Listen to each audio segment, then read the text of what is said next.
Welcome on in, golf fans. It's your boy Gsluke here with our DFS and betting preview for this week's Zozo Championship. A little bit of an earlier live stream as we got super early lock over there in Japan. But hopefully you guys are having a fantastic start to your week and ready to get after for some golf on the prop side and over there on DFS on Draftkings. Going to answer any of your questions down there on chat. Whether you're down there in live chat already, first off, welcome, or over there on the replay crew. We'd love to have you in here. And if you have anything that you're curious about, just let me know down there in that live chat. But we've got a lot to go through here, including weather, some DFS ownership notes, because we didn't even have a preview this week. We'll be talking about my core plays, value plays, and some of my outright bets I've got to. And then afterwards, some lineup construction notes on DraftKings, prop stuff on Underdog and Prize Picks. So a whole lot of shit to go through. So like I said, strap on in. If you're at work like Mark seems to be, hopefully I don't distract you guys too much from what you guys are getting to, but let's get on after things. So we're going to start it off with, first off, look at the golf course,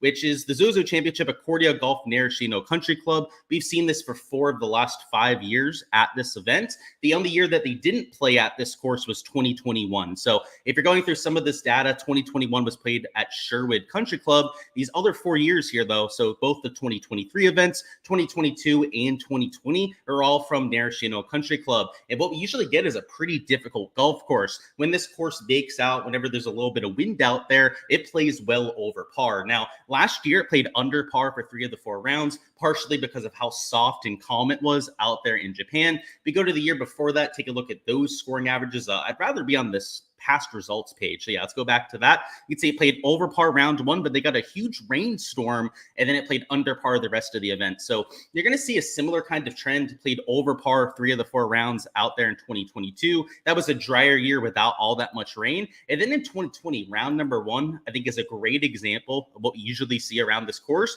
If there's a little bit of wind and it's dry, it usually plays about 1 over par. But back there in 2020, that was the year that Tiger Woods ended up winning. It ended up raining after round number 1. In fact, I think they had to delay round number 2 until Saturday. So you can see that the scoring greatly improved after that. And though they got a little bit of a sprinkle overnight, it was less than 1/10 of an inch of rain. So this golf course, I went through some of the interviews that they had over there for this event. Xander Schauffele said it was going to play as hard as it ever has before. In fact, he thought that single digits would win this event. Yet a few other players said that the rough was lush this year, most notably Max Homa, who said that if you're out of place, this place is going to be brutally difficult. A few players talk about how leaving it above the green on some of these greens is completely impossible because of how fast and sloped they are over here at Narashino Country Club. I think you're going to get a little bit more of a difficult version of the Zozo. So I want to start off with that because what I'm looking for in players is a little bit different than what it was for the last few versions of this event.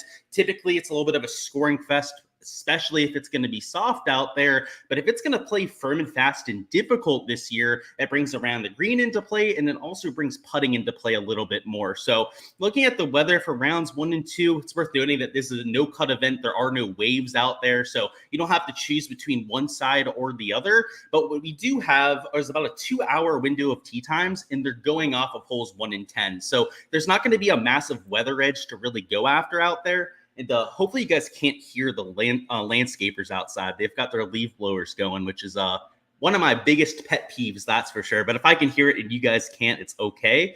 If you can, just let me know. I'll try and turn down my mic sensitivity so you don't hear it as loud.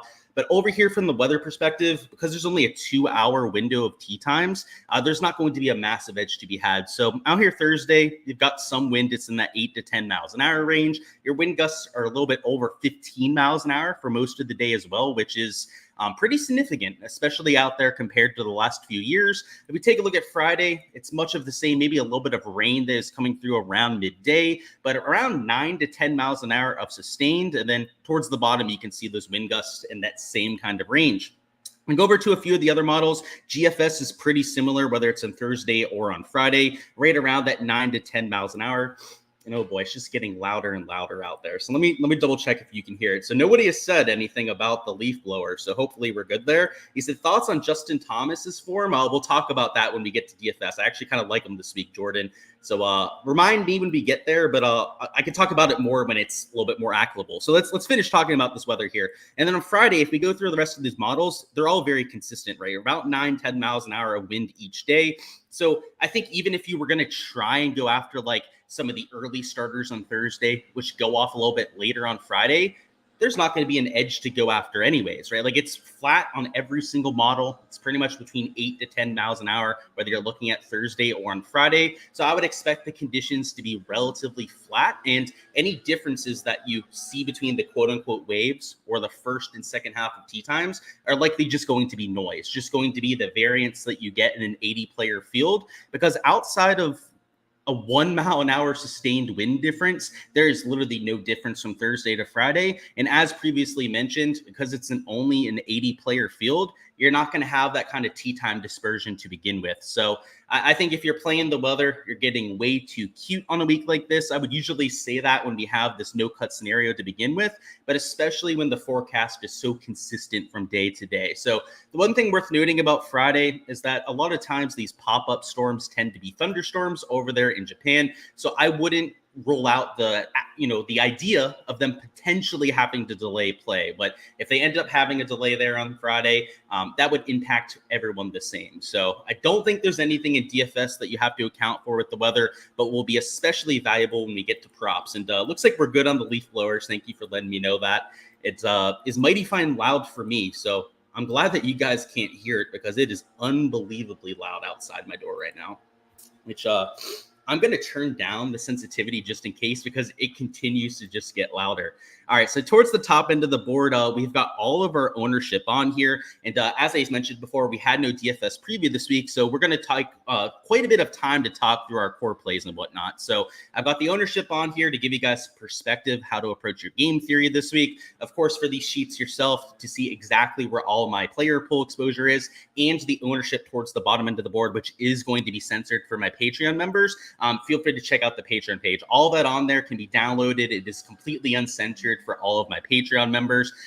Towards the top end of the board, though, I did want to talk through some of the game theory, so I decided to include that out here on the free version, but that's where you can find all that behind the scenes info and all of my projections out here for this week.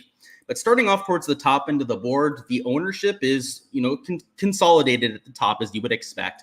Almost every slate, people are going to spend their salary. So these guys that are $9,000 plus are almost always going to be at least 12% owned. In fact, your lowest owned player out here for this week is a $9,300 Minwoo Lee. I've got it just under 14% projected ownership. And your highest owned player, you might expect, Xander Schauffele, at just over 30% himself. So even he's a little bit lower owned than where I thought he would come in this week. I thought he might be closer to 40%, given that he's just clearly the best player in this field. But because he is a whole $11,000, $11,500 actually, out there in terms of price, you're going to see a lot of people going to Colin Morikawa, who was last year's champion at the Zozo Championship. So I've got both at right around 30%. So that is 60% of lineups starting with one of those top two players, which is taking away a lot of ownership from the top end of the 9K range and the rest of that 10K. So you've got Hideki, Thagala at relatively low ownership numbers,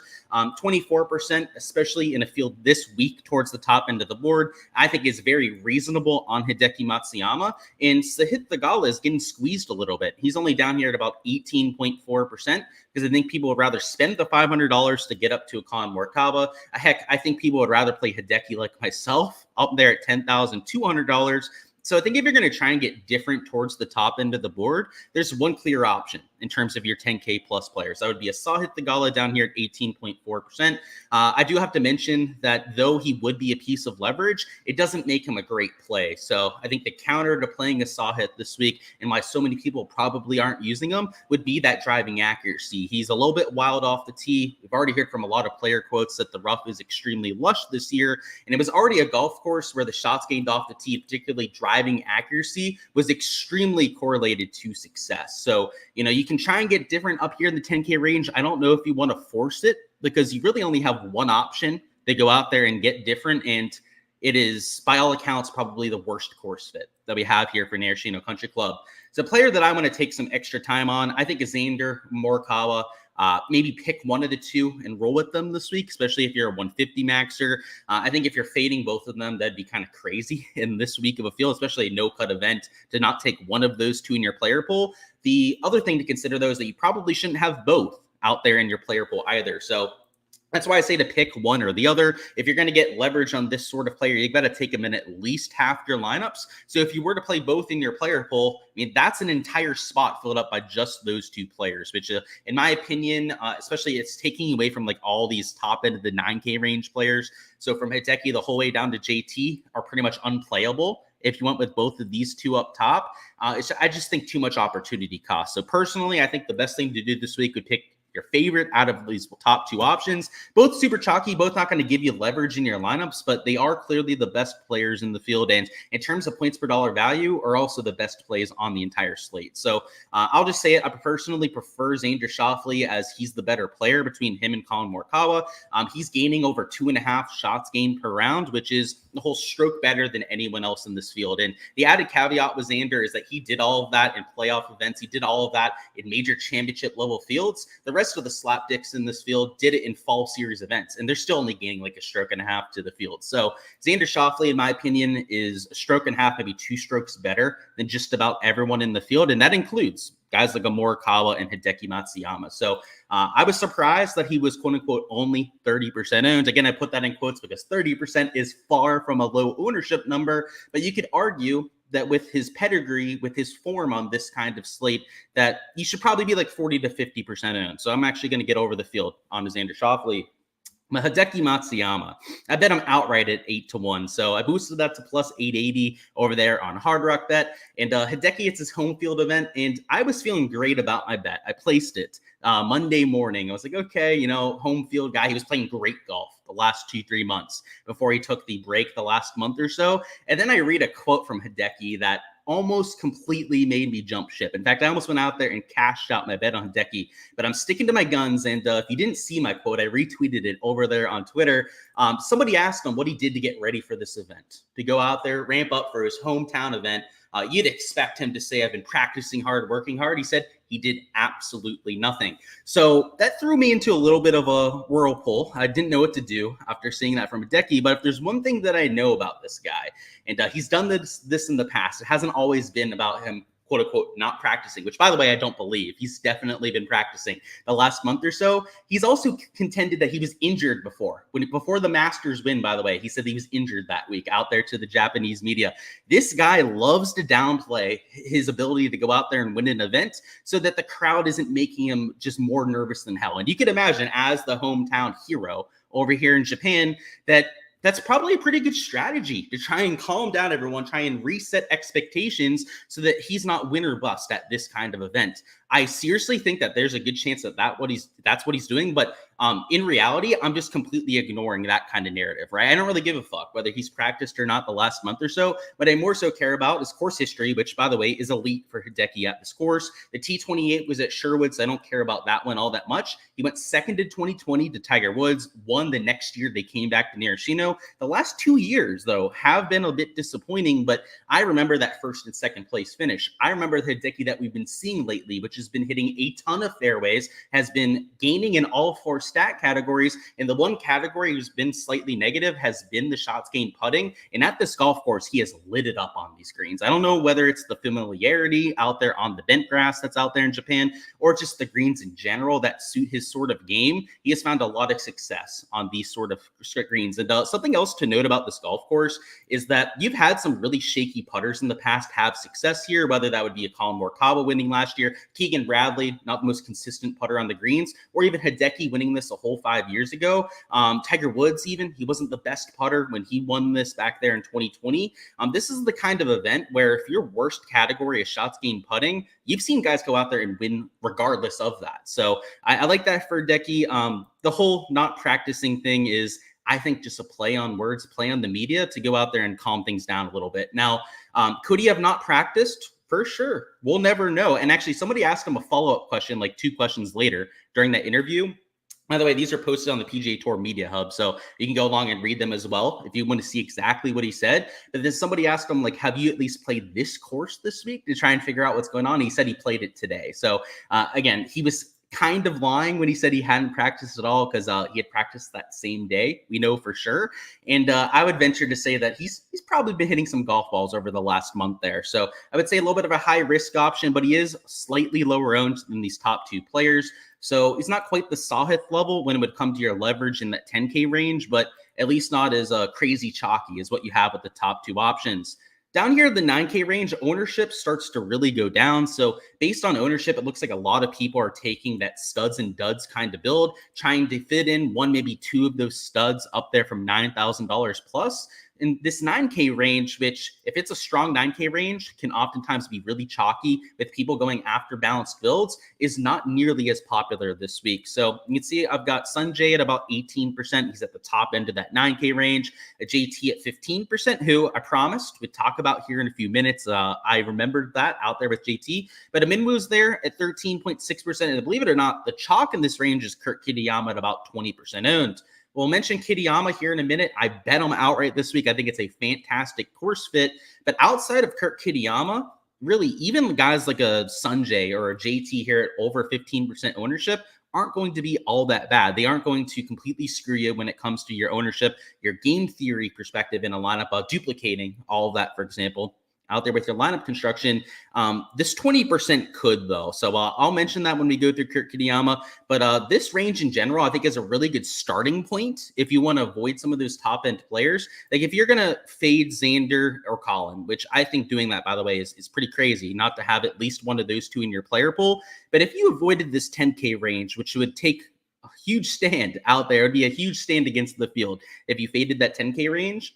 If you started down here at the 9Ks and took two or three of these players, you're going to have a ton of leverage in your lineup. In fact, you can see I've got Zalatoris at only about 7% ownership. I've got Siwoo Kim at sub 10% ownership down here at $9,100. I think it's intriguing enough to me. Like, you're giving up a ton by fading these 10K players, like for sure. Like even Sahith, I think you're giving up quite a bit of win equity with how solid he's been here in 2024. But I think there's an argument to be made to do that when how attractive like the ownership numbers down here are. Like you have some 10% owned players down here in the 9K range. That is not normally the case. You've got a Minwoo at sub 15%, and even JT at 15%. I would say would be a bargain out there with his ownership. You don't normally find these kind of low owned options in the 9K range. So while I'm not the biggest fan of fading these top four, I think that one of them is probably going to win this week. You could make the argument for it at least. Like from a lineup construction game theory perspective, there's a lot of leverage to be had with going in that kind of build. So the player that I want to mention before we get to Kurt here would be a JT, because I knew we had a question about him before. He's played really well at these Asian events. He actually mentioned that in his interview this week, that he doesn't know whether it's like just the field, loving coming to this part of the world. He says that he loves visiting and vacationing out there in Asia. But at this golf course in the past, he's also played well 5 years ago, was in contention when Tiger Woods went out there and won. So $9,500, he's not chalky this week. I've got him, 15% owned. He feels like the sort of player that is playing better golf than most people would give him credit for, and that could pop off at this kind of event. So I didn't bet him outright or anything. I know we had a question about him before, but I really like him as a GPP play, especially because he's only about 15% owned. Unfortunately, the guy that I bet outright this week and that I'm using as my conviction play down here in the 9K range is Kurt Kitayama, who's a lot more popular. And it's unfortunate, but I am going to take this piece of chalk here as he is playing some of the best golf of anyone in the field. If you take a look at the last 12 measured rounds, you can see he's getting 1.56 shots gained approach per round, which is getting on borderline Scotty Scheffler level stuff, losing about 0.8 shots gained putting per round.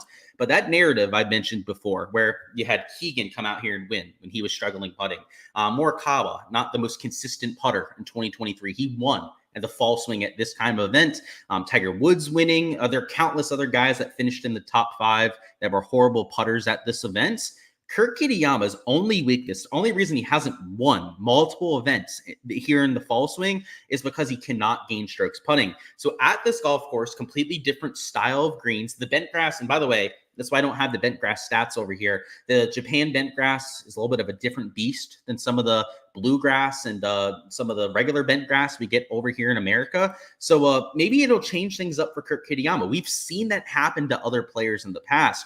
There are just courses that, for whatever reason, help bad putters maybe don't putt as shitty that week. And honestly, Kurt Kitayama putting to about a neutral for this event might be enough to go out there and get him into the winner's circle. So at the very least, though, $9,200 in DFS, I think he's got a ton of top 5, top 10 equity, not necessarily that much win equity unless he goes out there and gains with the flat stick. But with how solid the shots gain metrics have been, and last 12 rounds, by the way, has been pretty much all of the fall swing. Last 24 rounds goes a little bit outside of that, but he's still gaining about a stroke per round on his approach. I'll play that. He's my number 2 model ranked play. He's actually ranked ahead of a Xander Schauffele when it comes to my total model ranking, which is almost entirely because he's playing against fall series fields, much weaker fields than what you had with Xander, but the stats have been mighty fine impressive. That's for damn sure.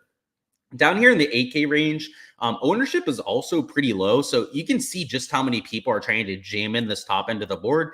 That's part of the reason I think this balanced build is so attractive on a week like this. But this 8K range starting up here with Will Hostler at 14.5%, he's actually your highest owned player down here in the 8K range. Your second highest would be a JJ Spawn at 14.1%. But we'll talk about here in a minute. I love the form that we've seen from JJ Spawn. He's actually my 4th ranked play this week, just 1 spot behind Xander Schauffele, which is pretty crazy. But the whole way down here to Harry Hall, you've got him at like 13.4%. I've got a Seamus Power here at 12.4% ownership. There's no one in this range that's making you throw up in your mouth when it comes to their ownership number. Everyone's pretty reasonable. Heck, even if you played like a Hostler at 15%, definitely not my favorite play, as he's not a very good course fit at a course that is so off the tee heavy.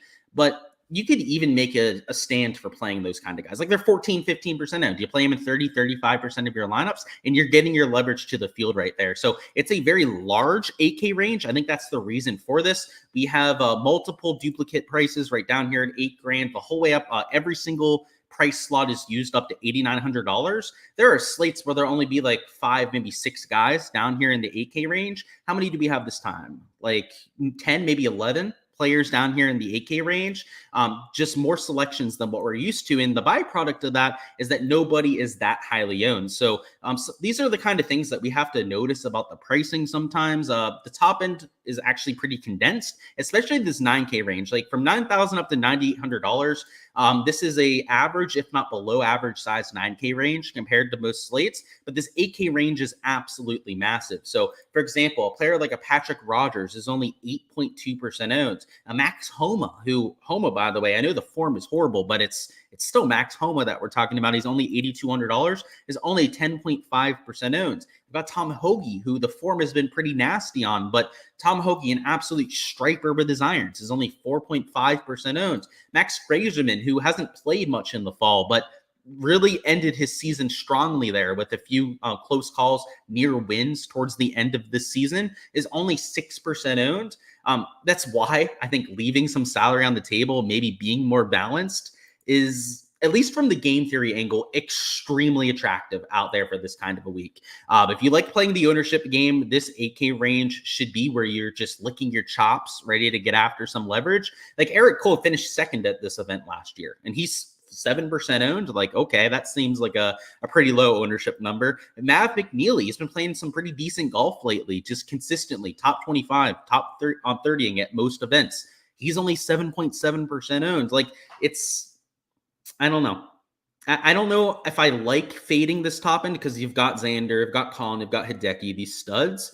But if you do that, I mean, you can take 5 players from $8,000 plus and just jam in guys that are sub 10% owned, and that maybe they're not going to win this event. Like, you don't feel good about an Eric Cole winning this week. Max Homa either. Like, I know he's a proven winner long term, but he's playing dog shit.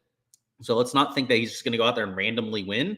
But if they top 5, they top 10 at $8,000, $9,000, that's really all we're looking for from these kinds of players. So Siwoo Kim, I'll add him to that list. I know he's up here at $9,100, but he's sub 10% owned. And Siwoo has gained strokes to the field in 9 of his last 10 tour starts. Like, I think that's something that people sleep on. And in an event like this, that's a no-cut event, that's a top 30 finish almost guaranteed if you gain strokes to the field. And if he gains like a stroke to the field, like he's done for most of those events, that's a top 15, top 20 finish right there. Like, it's not a full field event. You don't have to go out there and gain 7 strokes to finish in the top 10 in an event. Gaining 3, maybe 4 strokes to the field might be pretty close to a top 10 finish this week. So these consistent grinders, I'd say Siwoo Kim, Mav McNeely would be a really good example of this sort of player. JJ Spawn too, I think is like the perfect example of one of these like consistent gains a stroke and a half per round to the field, just eerily consistently, just out there on cruise control, gaining a stroke per round. These sort of guys, they do that this week. That's a top 10 finish. It's a smaller field. You've got to account for that. And it's just always the case. Even the winners at these like smaller field events, sometimes they're only gaining like 8 to 10 strokes to the field. So you've got to kind of change your expectations a little bit. And I think it makes guys like a JJ Spawn extremely valuable. I've got a few players I'm going to go through here. So let me catch up on chat. It's been a while. I also want to get a sip of my coffee. Let's have a weekend. Cheers to that. What's going on, Antonio? And you said, is this a no-cut event? It is. And you said, just gives X the trophy already. Dude, he's the no-cut event killer. So I'm right there with you. You're late was watching DGen? Yeah, I saw he was going live at the same time. Glad to have you here, Brian. And if you have any questions, let me know. We already went through weather. We're mostly talking through ownership here in the 8K plus range. And we're going to talk through a few of my outright bets. So if you want to go back, check in on the weather, go back to about the 5 to 6 minute range, and you can do so. And then catch up to us live. So first thing I'm going to go through here would be Doug Gim at $8,600. So he's about 12% owned.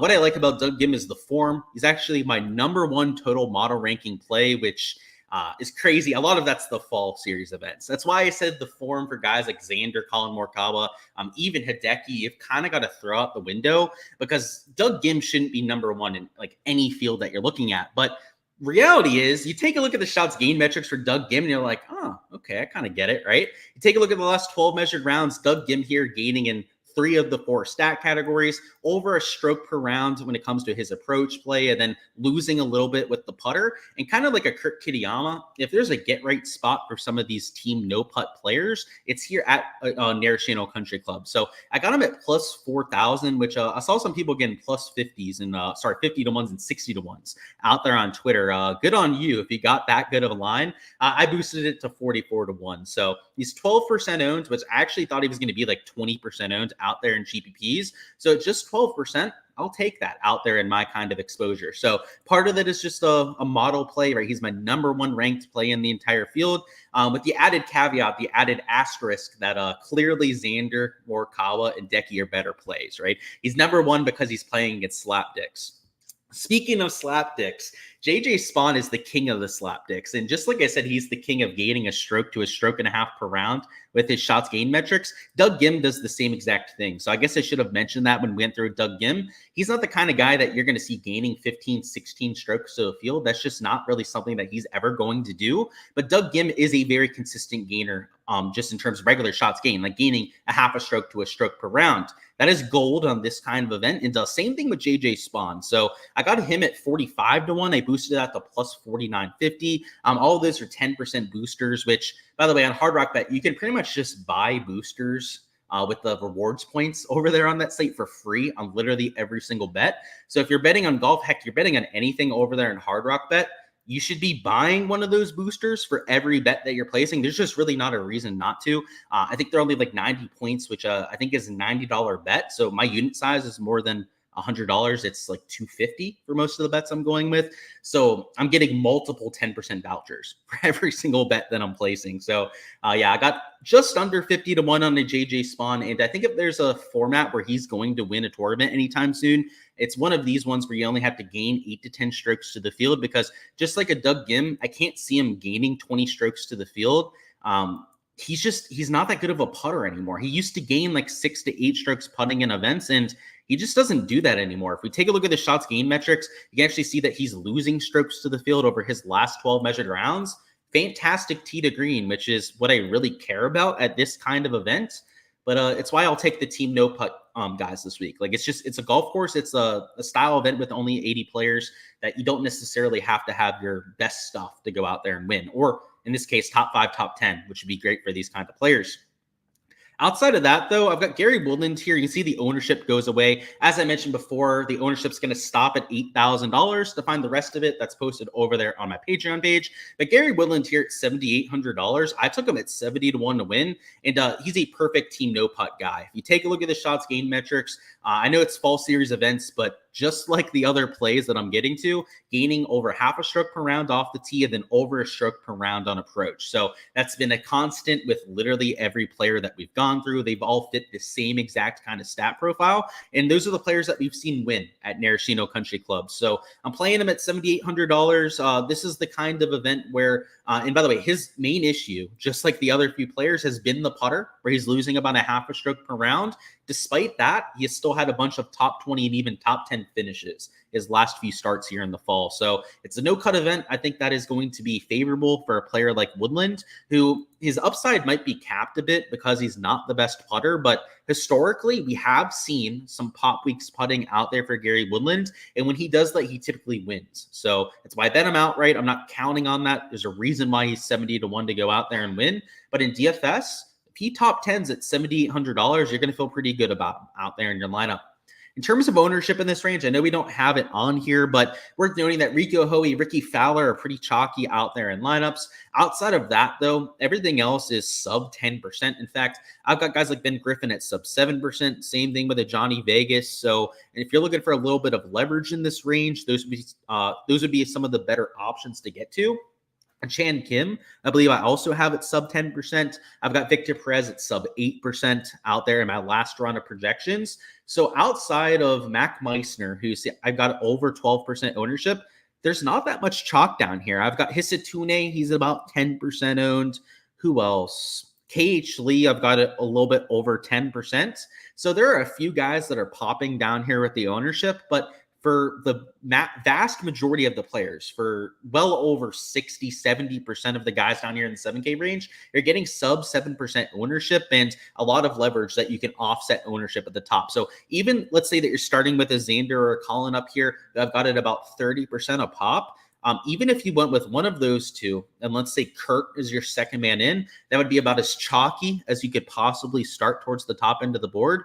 Even if you started with that 50% combined ownership right there, as long as you're being thoughtful in trying to go after pivots down here in the 7K range, you're going to have plenty of leverage to offset that. So maybe Meissner's not my favorite play if you're starting with that really chalky pair up top. But Meissner is a player that's playing really well from tee to green. So if we go down here to the shots gained metrics, you guessed it, he's got pretty much the same stat profile that we've seen from some of the other players here. Off the tee, where is he at? Yeah, off the tee, maybe not as stout, slightly gaining to the field over his last 12 measured rounds, but gaining once again over a stroke per round on approach. And if we zoom out a little bit, you'll see that it's been rather consistent over the last 24 rounds as well. So Meissner here still gaining off the tee, only about 0.2 strokes per round, but even over his last 24 measured rounds, which is a pretty long sample size. It's 6 full events. If you make the cut every single time, he's still gaining 0.8 strokes approach per round. So that is the best that you're going to find in that range. In fact, we go back to the last 24 rounds.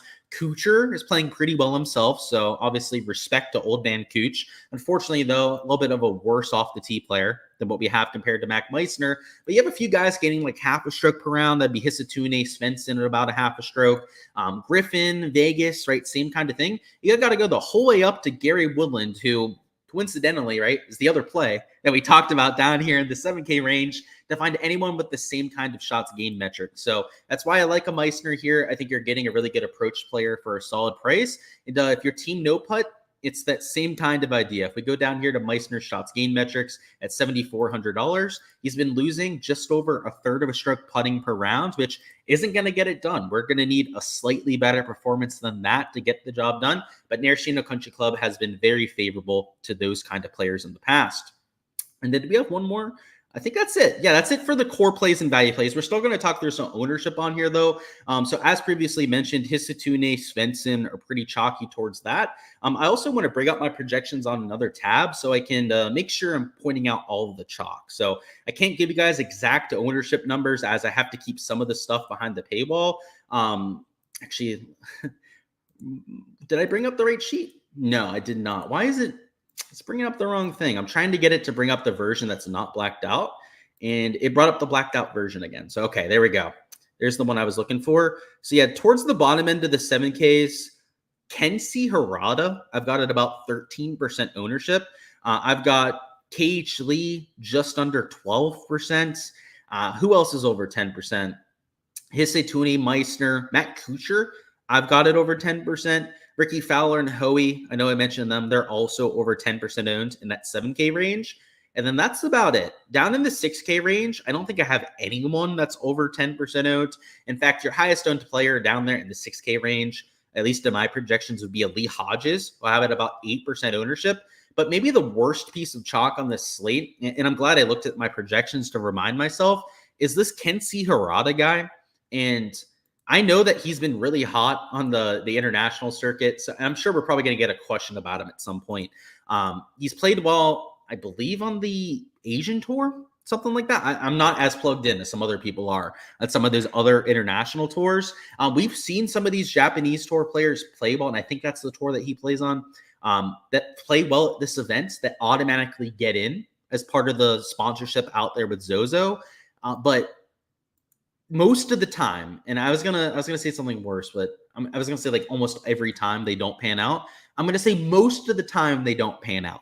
And if this guy's gonna be 13 to 14% owned, and I think Brendan Todd's a great example of like somebody you could play instead of Hirata. Brendan Todd's gonna be 3-4 times lower owned than this guy that I've never even seen play before. Then why the hell would you not play Brendan Todd? Like, why the hell would we playing a guy that you have to take in 30% of lineups to go out there and get leverage, as opposed to legit tour players? Like Mark Hubbard, for example, is lower owned than what we have there with Hirata. KH Lee is still chalky, but even he's lower owned than Hirata. I don't get it.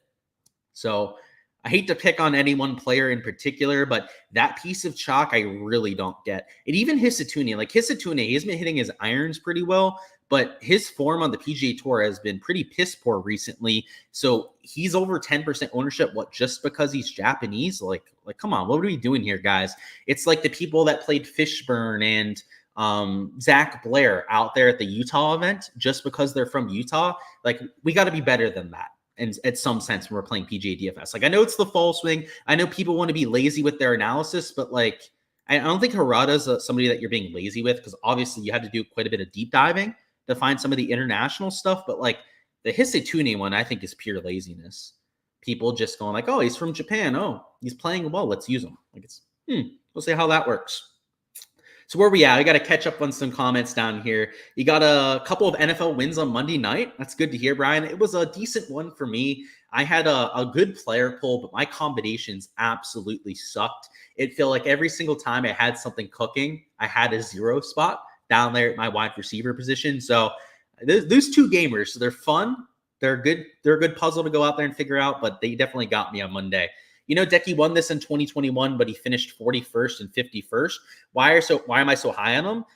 Honestly, the course history, the course form hasn't meant that much at this golf course. And I'm never a huge event history guy to begin with. So, you know, I know you've been around here for a while, Antonio. You probably know that already. But like, let's look at some of the other winners. Let's look at Colin Morikawa, right? He went T45 the year before he won. Like, sure, he had a T7 finish, so he had some solid finishes, but then like a T22 back there in 2020. You go back to some of the other winners, like Keegan's not playing this week, but like if you look at Keegan, for example, he had a few really piss poor starts before he went out there and won. The course history at this event, I don't think you should be using all that much. So yeah, I know he won here 3 years ago. I know he finished in second right there 5 years ago. That's great and all. What I more so care about is how he's been playing, right, heading into this event, which before the end of the season, he had some of his best golf of the entire year. Won Fedex St. Jude, went out there, balled out at the BMW and the Tour Championship. That's why I'm so high on him, right? He's just playing solid golf. And honestly, he cares more than everyone else up here too. I hate to play the narrative game, but this is a guy who's not going to go out this week without a fight. Like, it's a no-cut event, so we're not worrying about him like making it to the weekend, but he's not going to bitch quit like a Morikawa or a Xander would. I mean, if one of these two shoots +3, +4 the first day, forget it, right? They're done. They're out of there. They're going to play all 4 rounds, but they're not mentally going to be engaged. Don't worry about that with Hideki. So he has a lot of things going for him. Do I have a preferred spend up for a single entry between Xander and Kawa? It's Xander for me. And yeah, Brian seems to agree.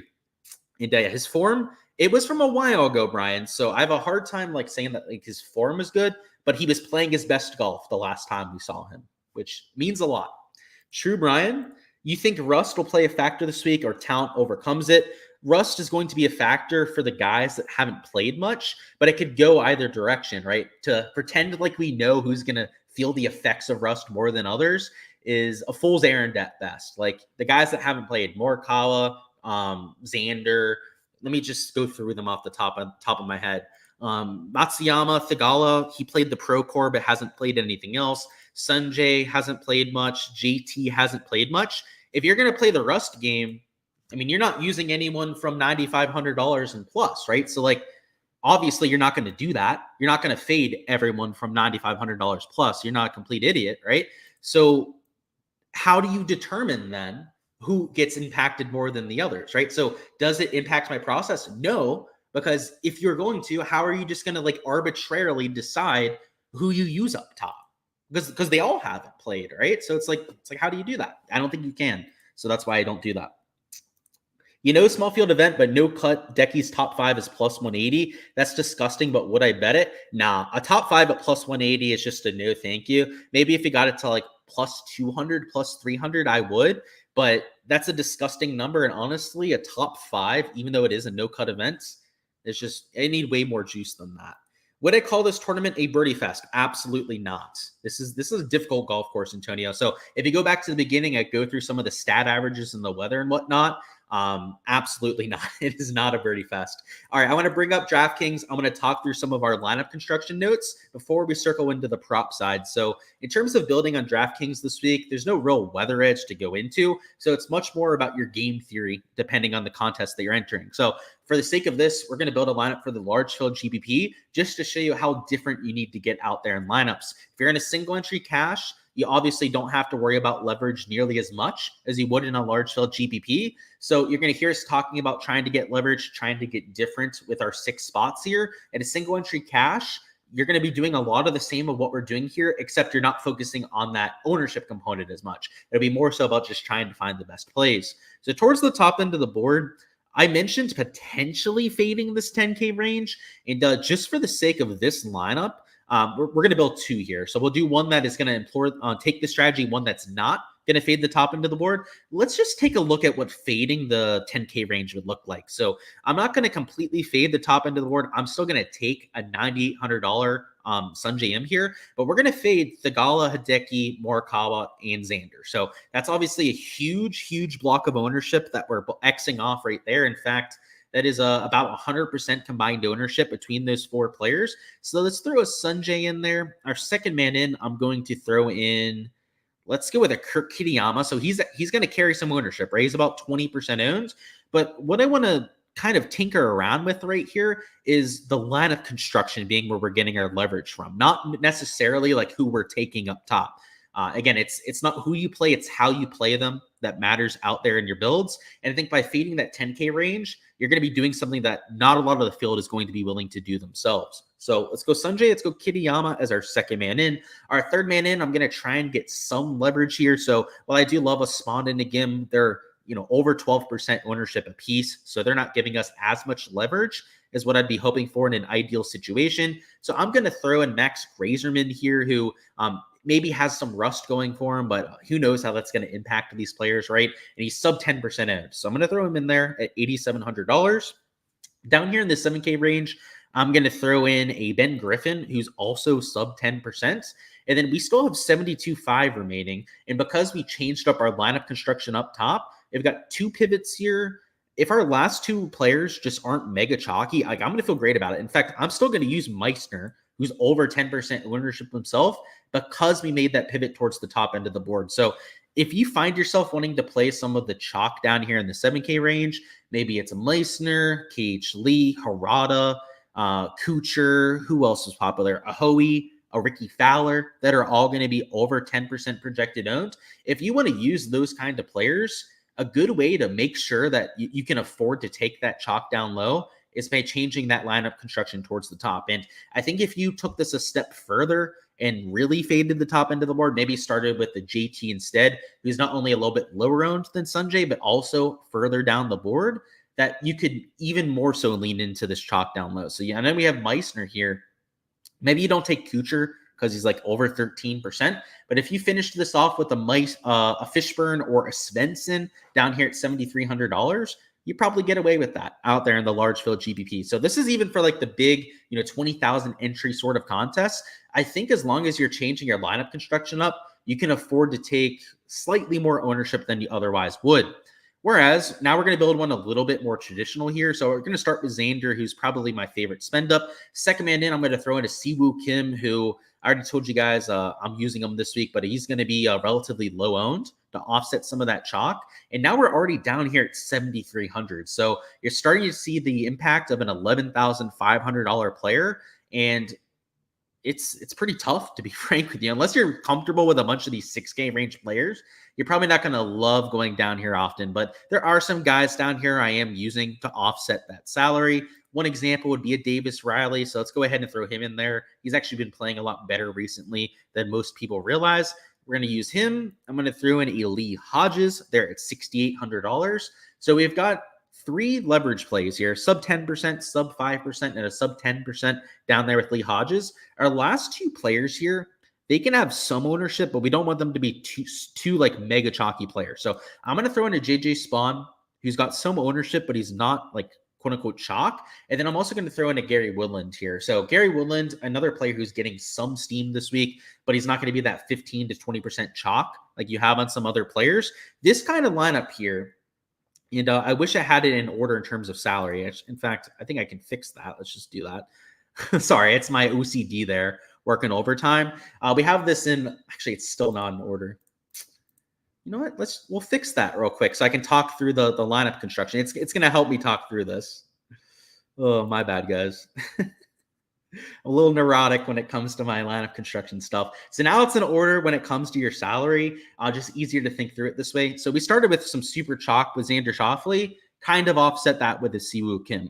We kind of have some chalk here towards the middle, right? Spawn, Woodlands are higher than average ownership towards the 8K range and top end of the 7s. But then we've got 2 sub 10 percenters and a Hodges and Riley to offset that. The thing that we want to avoid with this kind of lineup would be taking one of these bottom 2 players and making them a piece of like that's really chalky. So like, for example, if we had the salary to play Harada here, that would be where you're getting a little bit dicey with the ownership, because you've got a pivot in Siwoo there. You've got your pivot in Davis Riley still, but then you've got 4 pretty chalky players and then only 2 pivots. If one of your players down here, I guess you could say Hodges would be a pivot, but he's about average ownership towards the top end of the 6K range. As long as you have like one averagely owned play down here, that's going to give you enough leverage right there. You don't have to have a pivot at all 6 spots. You don't even have to have 4 pivots out there in every single GPP lineup. 2 or 3 is going to be enough, depending on the chalk that you're taking towards the top end of the board. So obviously Xander, very popular. You have to account for that elsewhere, but we've got no one else here that is making you throw up in your mouth when it comes to the ownership, right? Everyone's under 20%. Your highest owned players here to be a Spawn at about 12, 13%. Actually, I think he was closer to 13, 14%, but same idea over there with JJ Spawn. And then Woodland, he's like 12, 13% himself. If those are going to be your second, third highest owned players, you're probably doing okay when it comes to your leverage. So that's what I'll say about the lineup construction. You can either get different when it comes to your product ownership or when it comes to the lineup construction, which we did in the first build there. So we'll catch up on any questions down in chat, and then afterwards talk through props. That's on Thigala, soft spot. Our thoughts on Thigala, you said, my bad there. Got a soft spot for him now that he got you showdown wins for the Tour Championship. So soft spot's great. He's a great kid. I've got to say that. I root for him pretty hardcore too, Brian. It's hard not to want to root for Thigala. He's just a good kid. But I'll say that the golf course isn't my favorite fit for him. So I mentioned it a little bit when I was talking about the 10K range before. So if you want my full thoughts, go to the first few minutes when I break up the DFS sheet earlier. But the idea is this golf course really punishes you off the tee. It's got long rough. You've heard a few players talking about that. And when you're in the rough, it's impossible to control your spin into these greens, which are sloped and pretty tiny in certain cases. Some of them are pretty big, but some of the tougher holes have really small green complexes. So what Hideki has said, what some of the other past champions have said about this golf course is that if you drive the ball well, you have a good chance to succeed. Thigala's been a lot better off the tee this year. Year before, 2 years ago, he was like dead last on the PGA Tour in driving accuracy. This year, he's actually top 80 in the world in terms of driving accuracy. So he's come a long way from where he used to be. But you have guys like Morikawa towards the top. You've got Xander, heck, even Hideki, who are all elite tier driving accuracy players that also hit it a country mile. So that's the that's the part that makes me not love Thigala this week, is that he's priced around 3 guys that are absolute killers off the tee. So I would say if you're looking for leverage, that he is going to be the lowest owned of anyone that's 10K plus, but I do slightly worry about the off the tee. JT thoughts? I like the narrative that's going for him this week. He plays really well out there in Asia. He actually said so himself out there in his interview, but I do worry about the course fit as well. He's not the best off the tee player. In the past, last time he played here, it didn't really matter. He still went out there and had a really good week, but it was different conditions. When he played, it was the year that Tiger won, and it was super soft. They had that massive rainstorm during and after round number 1, which I think, it's great to have that course history from 5 years ago, but at the same time, if it played so much differently, I don't know how helpful it's going to be. So I'm okay with JT. I'm playing him this week, but I have some course fit issues, to say the least. All right, let's talk through some prop stuff now. So I've already got 3 props I entered. Just going to give you guys those after we go through the averages. These were the stat averages from last year at the Zozo. So worth noting that the scoring average is probably going to be pretty close to this 0.5 over par. It's going to be 9 to 10 miles an hour wind. It's not very soft, as they haven't gotten that much rain recently. So these averages, I think, are pretty spot on, and you can use them relatively accurately out there for round 1. So you can see the birdie average was just over 3 per round. Bogey average was just over 3.3 per round. And I think it's going to play pretty tough. I mentioned this before, but the scoring average of this course was only really easy back there in 2020. If you take a look at last year, it was pretty stingy across the board. I mean, at the easiest, played 0.3 strokes under par, and that was on a calm day after some rain. What you usually see at this course, and another easy year was back there in 2023 after the rainstorm that they got round number 1. But I think the best year, if you want to take a look at scoring averages, is probably what we had there in 2024, where if it's going to play super calm, it may play slightly under par, but most days it's going to play marginally over par. If it's dry out there, like we're expecting out there for Thursday, and you're going to have this 9-10 mile an hour winds, this is the kind of scoring average that I'm projecting for. So you can see it's 0.3 over par here for round 1. I think it was a little bit windier round 2 back there in 2022. I can see it played a whole 0.75 over par that day. I've got it at about 0.3 to 0.5 over par. So I think it's going to play pretty stingy when it comes to the scoring. And when we take a look at the props that I'm entering, it's 2 fades and then 1 positive stance play. So I'm going to throw in the 2 fades first. We got the Joel Damon prop. The other one is Beau Hossler, under on 4 birdies. And then the 1 positive play that I'm taking, which is probably the one I feel the least, the worst about, I guess, out of these 3 props, would be a Sanjay under on strokes. So I'm going to group these 2 birdie unders together first. Going back to the averages, right? The average for the field was 3.15 per round. Now, for the PGA Tour players, it's probably slightly better than that. We got to remind ourselves we got some pretty shitty Japan Tour players that are, bogging down some of these scoring averages. So the PGA Tour average was probably closer to like 3.3, maybe even the whole way up to 3.5 per round. But Joel Damon, if you guys haven't been following him this year, has been absolute horseshit. I mean, he's not even playing like a PGA Tour player right now. He's lost strokes to the field. I believe it's 8 of his last 9 starts. The only event that he gained in over his last 9 starts, he gained 0.3 strokes to the field, and that was at the Black Desert Championship, a super weak fall series event. So this guy has been, at best, a field average player over his last 9 events. It is mostly leaking strokes to the field. And if you take a look at his birdie or batter percentage for this season, he's number 168 on the PGA Tour. So you're talking about bottom of the barrel in that category, bottom of the barrel form, already a golf course that is really tough to begin with, and hence why I'd want to take his under on birdies. So it always looks kind of tough when you're fading at 3.5 birdies. Like, it seems like a really low line, but the average for birdies in the PGA Tour, I believe it's like 4.1 per round. And at a tough golf course like this, it's obviously going to be even tougher than that. So I'm taking the under on Joel Damon, partially because of the form and also because of how difficult this golf course can play. And then I also took an under on Beau Hossler, who, unlike Joel Damon, he's actually been playing well recently. So that's why he's up at 4 birdies. I think the push equity at 4 is another reason that I'm taking this under, as opposed to another guy at 3.5. But with Beau Hossler, he's been really struggling with his driving accuracy. And that's even despite some of his recent performances. Out there, he's gone out there and lost driving accuracy to the field in 3 of his last 4 starts. And 3 of his last 4 starts have been his best starts out there on the PGA Tour. So even with that, this golf course, the reason why I care about the driving accuracy so much is that this is a golf course where you get eaten alive if you're missing off the tee. It's extremely penal. The rough that is, it's about 4 or 5 inches long. And because the greens, especially the more scoreable holes, are really small green complexes, if you're not hitting the fairways and hitting it a long way, you're going to have a very tough time getting it close to these green complexes. So he played well here round 1 last year. In fact, I think he was close to round 1 leader at this event. So that's the one thing that's maybe counter to this kind of prop, the one thing that's scaring me off of it. But he's up at 4 now, right? He's going to get to 5 birdies to cover that. And just to look at that birdie or better average for like the 5th time now, he's going to get to 5, so nearly 2 higher than the field average. That's asking quite a bit. So even with this form, I took his under. And then the under on strokes I took, so the one positive stance play was this under on Sungjae strokes. And let me bring up DraftKings so I can show you some of the odds. He is slightly juiced towards his under. So the sportsbook line value, I guess, was kind of nice to be able to find, but he's also playing some of the best golf in the world. So let me bring up those sportsbook odds real quick, and then I'll show you some of his form as well.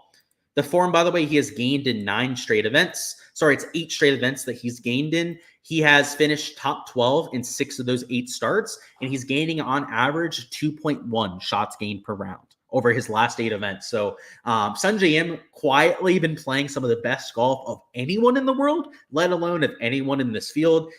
6 out of 8 events being top 12 finishes really says enough right there. But let's find the sportsbook odds. So where you at, Sungjae? So here he is. You can see minus 130 towards the under right there. And then over here on Caesars, William Hill, he is minus 140 towards the under on that site. So you can see he's even money for the over. So they don't seem that certain that he should be minus 140, or even in this case on DraftKings, right? He's minus 130 for the under, but still even money for the over. So these sports books are kind of hedging their bets a little bit because I guess they don't really know what to expect from this golf course round number 1. And I don't think this is going to be like an easy golf course, right? There's a reason why only one of these 3 props is going to be a positive stance play. But if I'm going to take someone to shoot minus 2 or better, it is a par 70 setup.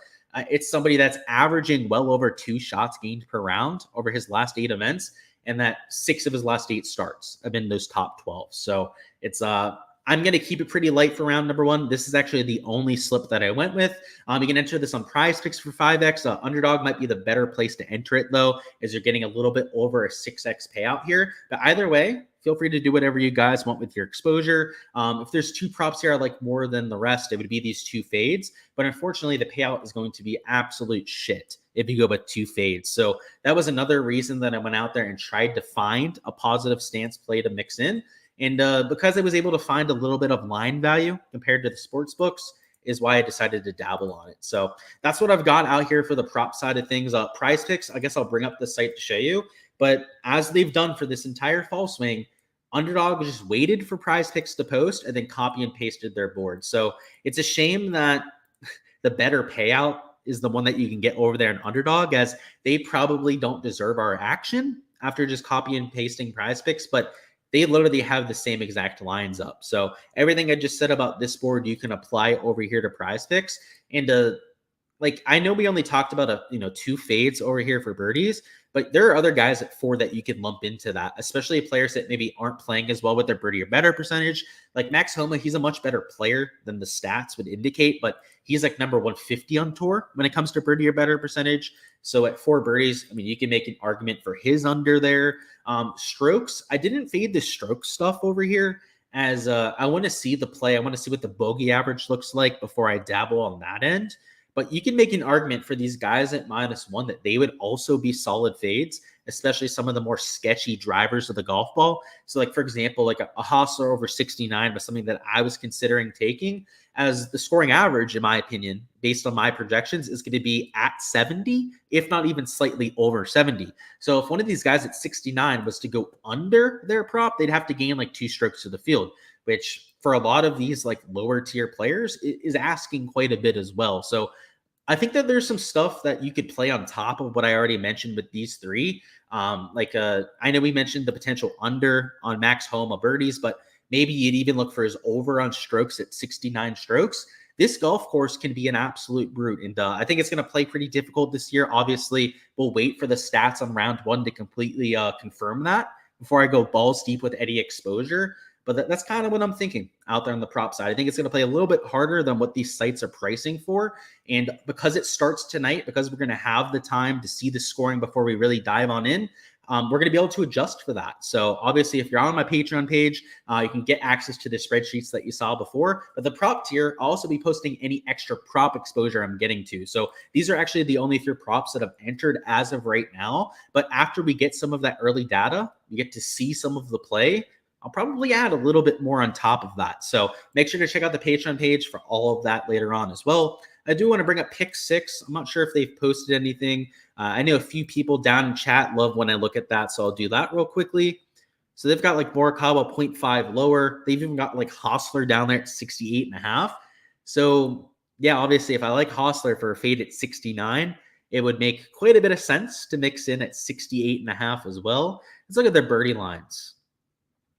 Yeah, so they've got Dame in there as well. This is probably not my favorite board, but the one projection that really stuck out when I first looked at this, like you do have that Sanjay prop that you can also mix in, is this over on Bo Hostler. Like that's a really solid line to take for a fade. So if there's anything else on this board that was really catching your eye that you wanted to enter yourself that maybe I didn't see right off the bat, like maybe you did, yeah, this Bo Hostler would be my number one pairing over on that side.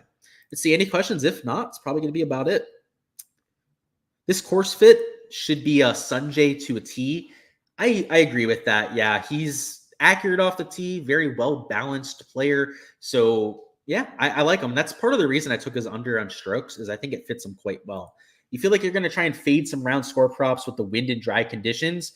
I'm there with you. I'm fading the birdie props as the birdie average, even like with soft conditions. So last year it actually played easier than I think we're going to see this year. And it still only had a 3.15 birdie average, whether it's round score, whether it's birdie props. I think you're onto something there. I wouldn't call it dry, Mark. So I think I may have said that earlier. That was a little bit of a slip up from me. It's not going to be dry, but it's going to be drier than what we had last year, where it was an absolute soup fest. PGA app says it's raining at the course right now. I'll double check on the weather app, but they weren't calling for very much. They had 0.05 inches of rain overnight. And what you want to look at is inside Japan. I wouldn't trust the PGA Tour app that much. I would use the local weather forecast. So I'll actually look at it right now for you. I've been looking at it quite a bit. They've had 0.05 inches of rain the last 24 hours, and it's not raining there right now. So not so sure about that one. How do I feel about the 4.5 birdie line for the studs in the field? What birdie line? You mean Xander? I don't have them posted at 4.5 anywhere else that I've seen. So you'll have to let me know where you're getting that line, if it's on a sports book, if there's any sort of juice in either direction, because outside of Xander, there's only one posted. Can I list off some of the names and underdog prop? I have no idea what you're asking for, man. You're going to have to clarify that one, Noah. I have no idea what you're asking. Alrighty, guys, that is all I've got out here for the live stream. Hopefully you feel a little bit more prepared for all of your exposure this week, all of your action, whether it's on DraftKings, Underdog, or Prize Picks. Best of luck, and those GPPs take something down for me. In rounds 2 through 4, we'll be doing the same thing for our showdown and prop stuff. So make sure to stop on by for all of those live streams. It'll be sometime after play ends. And I guess because the round's ending at like 1, 2 a.m., we're probably going to be going live sometime around noon for rounds 2 through 4. So tomorrow around noon, that'll be when we're doing our round 2 live stream, so on and so forth throughout the rest of the weekend. Just because I don't think many people are going to want to be watching content at 2 a.m. Probably won't have that many questions down there in the live chat, except for the people on the West Coast. So we'll make it a more reasonable time. Make sure to stay tuned to my X/Twitter for all of those start times. But you can't see the full props I had on Underdog. Okay, there you go. I didn't know what you were asking about. I'll bring those back up for you, but what do you mean you couldn't see them? Was like something covering it? It's those 3 props, bro. It's only 3, Noah. It's those 3. Fanduel has birdie or better for the studs for guys at 4.5. Yeah, I can't see those, Mark. So you're going to have to read them off to me if you want any advice on that. But I'm hopping on out of here anyways. You guys want to ask me any last second questions, feel free to go over and do that on the Patreon page or the Discord. But it's all I've got, guys. Appreciate you guys, and I'll see you guys throughout the weekend.